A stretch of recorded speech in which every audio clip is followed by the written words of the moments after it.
سلام. یه ذره سخته هندل کردن این که حالا به کدوم رو باید نگاه کنم، ولی خب چون اولین ویدیو چنله شما زیاد سخت نگیرید. خب همه چیز تو این قاب اوکیه. آره زیادم خونه این مدل ترامپ اینا رو دیدی جابجا میکنه. خب من سامیم، این اولین ویدیو چنل منه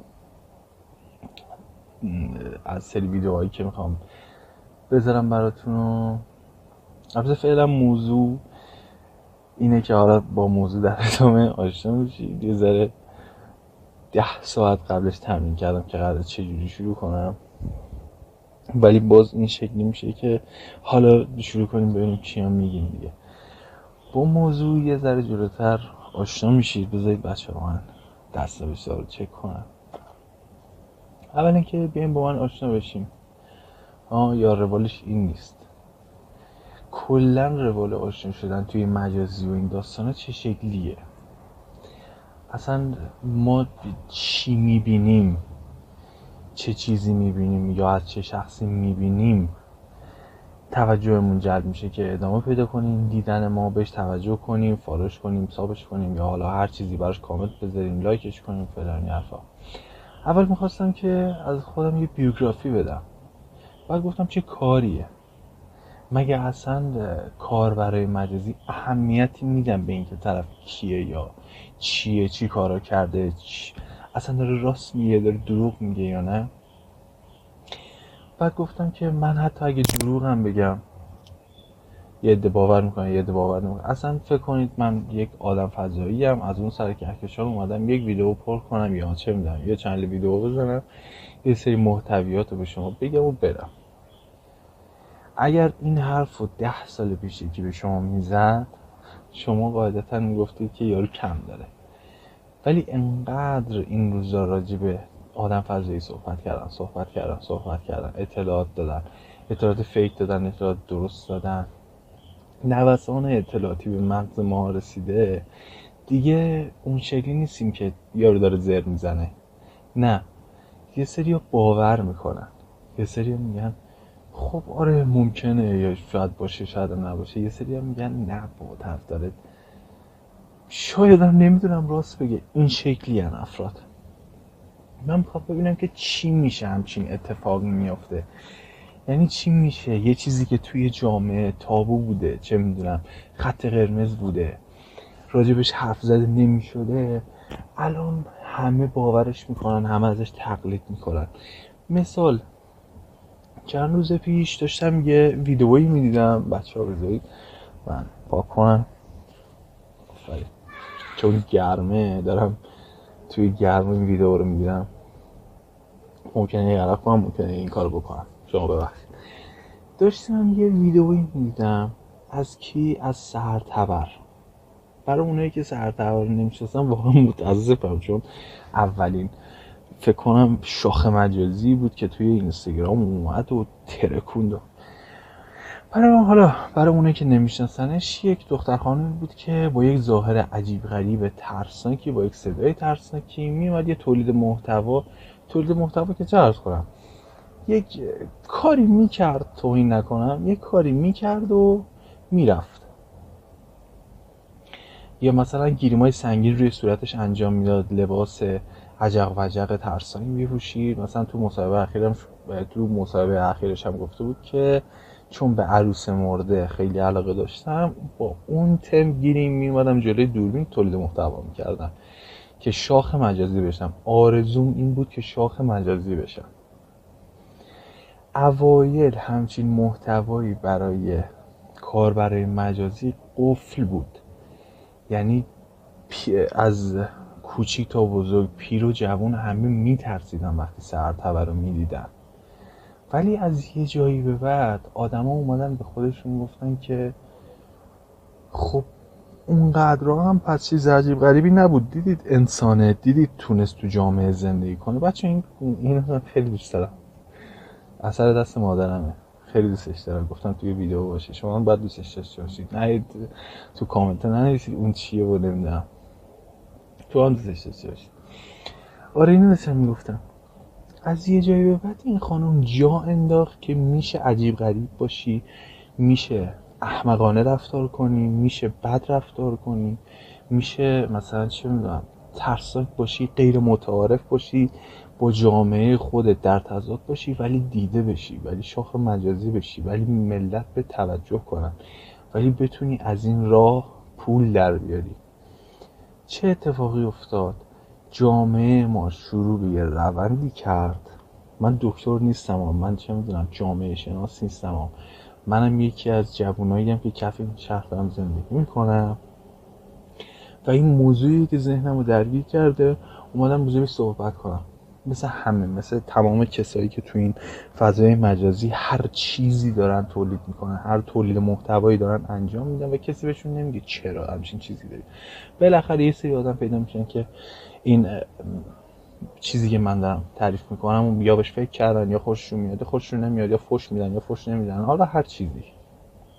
من ازش حرف میزنم، با هم دیگه یه گپ و گفتی داشته باشیم، شما میای نظرتون میدی، شما میای میگی که آقا اشتباه، غلطه، فلان. اون چیزی که دیدم و دارم میگم، شاید بتونم کمکی بکنم. همین که نظرم میگم خیلی خوبه برام. آره داشتم میگفتم اومد یه تاثیر روی جامعه گذاشت که مثلا 10 سال بعد که فکر کن الان باشه، هیچی کس فکرشو، من خودم به شخص فکرشو نمی کردم همچین بازدهی داشته باشه. بازدهیش یعنی چی؟ 10 سال بچه بیاید جامپ بزنیم از سرتبر به الان. آخرین ترندی که مثلا فکر کنم 1-2 هفته پیش دیده بودم، این خانم آقایی بود که رفته بودن روی دکل وایساده بودن و اون آقا خیلی مصرانه میخواست به کل جهان بگه که من میخوام اینو بگیرم، من بالاخره تصمیم گرفتم باش ازدواج کنم. همه اومدن گفتن واو عجب کلیپیه، عجب فلانیه این پسر، نمیدونم فلان. اگه نمیدونم دخترم میمدن میگفتن که اگر پارتنر ما، اگر همسر آینده ما برامون همچین کاری نکنه کنسله، نمیدونم فلانه بهمانه. ولی هیچ کس نمیاد به این دقت کنه که آقا اون سبک لباسی که اونا پوشیدن، نوع فیلم برداری، نوع توجهی که داره میشه، بنری که دستشون گرفتن، سناریویی که چیدن، معلومه که فقط و فقط برای ویوه، وگرنه هیچ آدم عاقلی این کارو نمیکنه. تأثیر مجازی در واقعیت یعنی همین چیزی که میخوام راجبش حرف بزنم.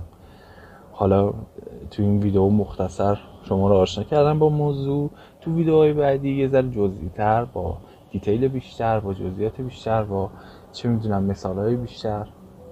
اینم پرانتز باز کنم بچه، من نه تدوین بلدم نه ادیت بلدم، هیچ کدومو بلد نیستم. مثلا قرار نیست یه چیز شق القمری داخل ویدیو نشون بدم، همینه. تا موقعی که ادیت و تدوین میاد بگیرم همینه، یک ویدیو خامی ضبط میشه ارائه میشه. اینم داشته باشید از من برای آشنایی به من گفتم.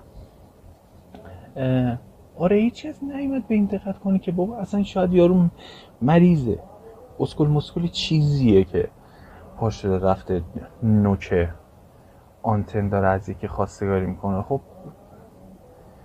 چرا از همچین چیزی تقلید میکنید؟ این برای من مثلا هرسراره که بابا از سطح IQ طرف ما خبر داری، شاید طرف مثلا تبلیغ کننده یه برندیه، شاید تبلیغ کننده چه میدونم مثلا اون دکله رو تازه زدن. من یه مقداری چای بخورم، گلوم خوش شده بود ولی قیافه این کارو نکردم.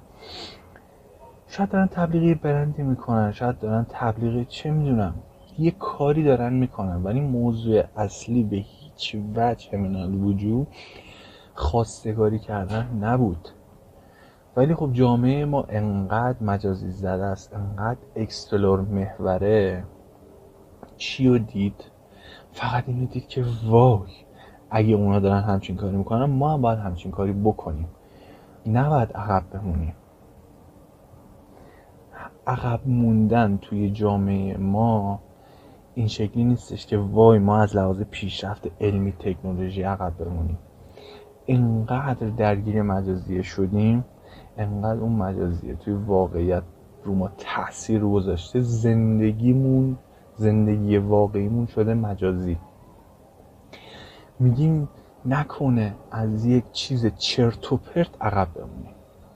هر چی یه چیزی احمقانه تر، چیپ تر، مضحک تر، خنده دارتر، چه میدونم شوینگ تر، تبلیغاتی تر، اصلا انگار جلوه بیشتری داره تو چشه ملت ما. بعد همه اون میگیم که وای چه عقب موندیم ما، چقدر بدبختیم ما، جهانه نمیدونم فلان. خب عزیز من ببین به چی داری دقت میکنی شما. این جمله نهایی ویدیو، همون جمله خوشگلم، شما به چیزی تبدیل میشی که براش وقت میذاری و بهش توجه میکنی. اینجا شو به نظرتون ادیت میزنم بذارین اینستاگرام پیجا رو دیدی؟ ببین حتی ذهن خودم هم میشه که دیده میشم. همین برای ویدیو اول تصمیم گرفتم که راجع به این چیزا باتون حرف بزنم. نمیدونم یادم نمیاد اول ویدیو خودم معرفی کردم یا نه. من سامیم، چنلمو سابسکرایب کنید دیگه، برکت بدید به داستان و این حرفا. شما که همه رو دارید فالو میکنید به خدا. ببین یه لحظه به من گوش بدید، یه دقیقه به من گوش بدید. بید منطقی احساسی نمیدونم از کدوم بود میخواید بشین کنید. شما که همه رو فالو میکنید، هر دریوری رو فالو میکنید. خودم هم همینم مثلا یه چیزایی فالو دارم عجیب غریب دریوری، مثلا هیچ انسان عاقلی اونا رو فالو نمیکنه، حساب نمیکنه. به هر حال گوش بدید. شما که ماها که چرا جدا میکنم مثلا هممون که یه سری چرت و پرت و دریوری فالو و لایک میکنیم. حالا منم فالو کنید، البته فالو من اینستاگرام، منو ساب کنید تو رو خدا.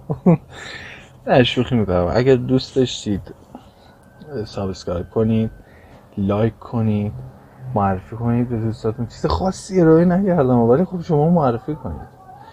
و اینکه چی میگفتن، لایک و کامنت و سابسکرایب اینا رو بکنید، انجام بدید. یعنی ممنونم.